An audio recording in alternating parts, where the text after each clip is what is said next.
कोल्हापुर नामक गांव में रंगैया नाम का एक व्यक्ति रहता था जो सब्जियां उगाता था और उन्हें बेचता था।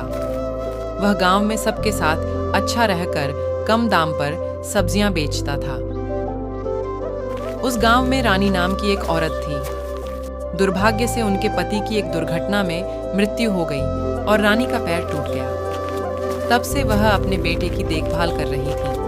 वह हर दिन अपने बेटे को स्कूल से लाने के लिए छड़ी की मदद से चलती थी। उस सड़क पर सब्जी बेच रहे रंगैया ने इस मामले को 2 या 3 बार देखा। एक दिन उसके पास जाके कहता है, मैं तुम्हारे बेटे को रोज स्कूल से घर आते देखता हूँ। मैं भी रोज इसी रास्ते से जाता हूँ। मैं तुम्हारे बेटे को घर ले आऊंगा। तुम्हें क्यों परेशान करूं, मैं लेकर आती हूँ। इसमें मेहनत क्या है? मैं हर दिन उसी रास्ते से आता हूँ। मैं तुम्हारे बेटे को भी स्कूल से ले आऊंगा। ठीक है। उस दिन से वह बच्चे को सुबह स्कूल ले जाता और शाम को घर लाता। वह आते जाते समय उस बच्चे से बातचीत और हंसी मजाक करता रहता था। एक दिन रंगैया उस बच्चे को स्कूल छोड़ता है और फिर वह सब्जियां बेचता है। तभी एक गाय दौड़ती हुई आई और थक कर एक पेड़ के नीचे खड़ी हो गई। रंगैया ने यह देखा और महसूस किया कि वह भूखी है। वह गाय को अपने पास मौजूद कुछ केले के फल खिलाता है और फिर उसे पानी पिलाता है। वह काफी देर तक गाय के लिए किसी के आने का इंतजार करता है, लेकिन जब कोई नहीं आता तो वह सब्जियां बेचते हुए आगे बढ़ जाता है और गाय भी रंगैया के पीछे पीछे चलने लगती है। रंगैया घर जाता है और गाय भी उसके पीछे जाती है। आपको ये गाय कहाँ से मिली? आपने लाए हैं क्या? नहीं, सुबह गाय को भूख लगी तो उसको केले खिलाया। तब से ये मेरे पीछे पड़ी है। इस गाय को देखो, गर्भवती लग रही है। गाय को लेने कोई नहीं आया? इस गाय का मालिक कौन है? मैंने बहुत देर तक देखा लेकिन कोई नहीं आया। मेरे पीछे यहां तक आए। मुझे नहीं पता कि यह गाय गर्भवती है। अब हमें क्या करना चाहिए? गाय बछड़े के जन्म तक देखभाल करेंगे। गाय को अब अच्छी देखभाल की जरूरत है। उसके बाद हमें नहीं पता कि यह वहां रहेगी या नहीं। ठीक है, कल से मैं खेत से सब्जियां लाऊंगा और गाय के लिए घास भी लाऊंगा।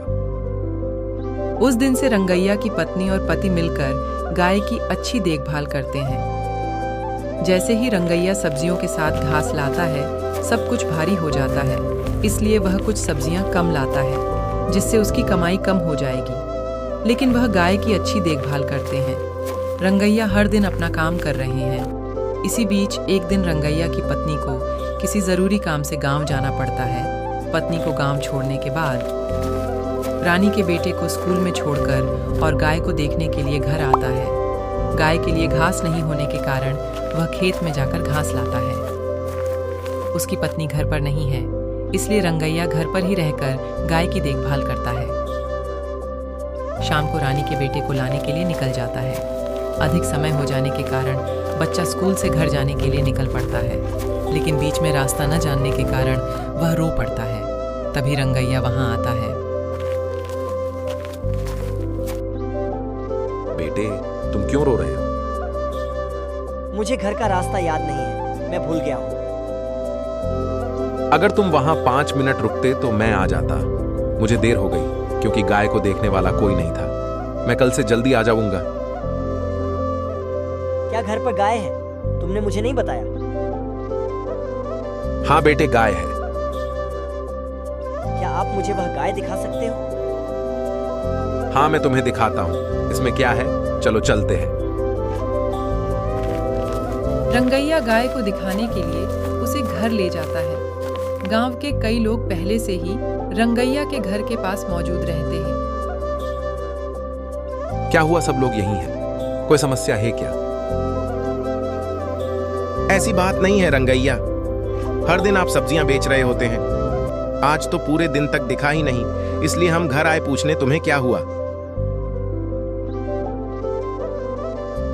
आपके प्यार के लिए धन्यवाद।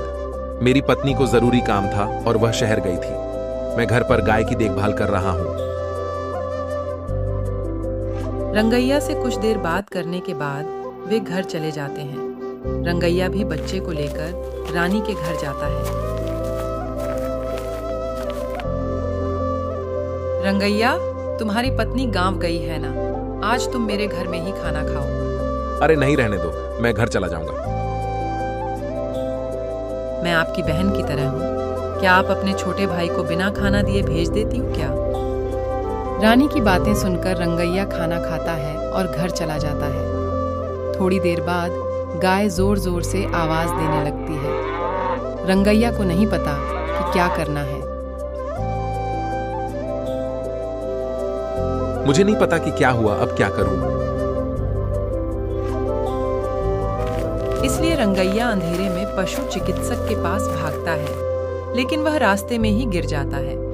उसके पैर में चोट लगती और वह उठ नहीं पा रहा था और बहुत खून बह रहा था। अंधेरा होने के कारण रास्ते में कोई नहीं आ रहा है। थोड़ी देर बाद गाय वहां आती है और रंगैया को गिरते हुए देखती है। फिर वह जोर जोर से आवाज करती है।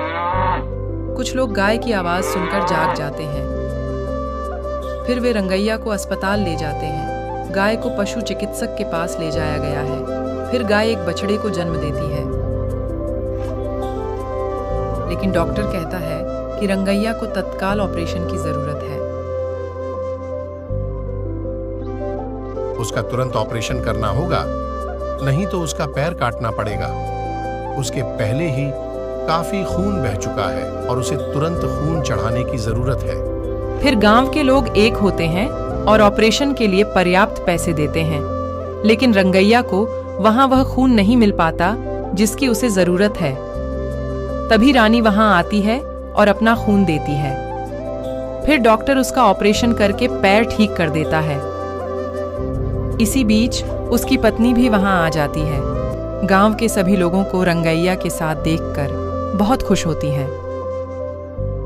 जब मेरे पति मुसीबत में थे तो आप उनके साथ रहे।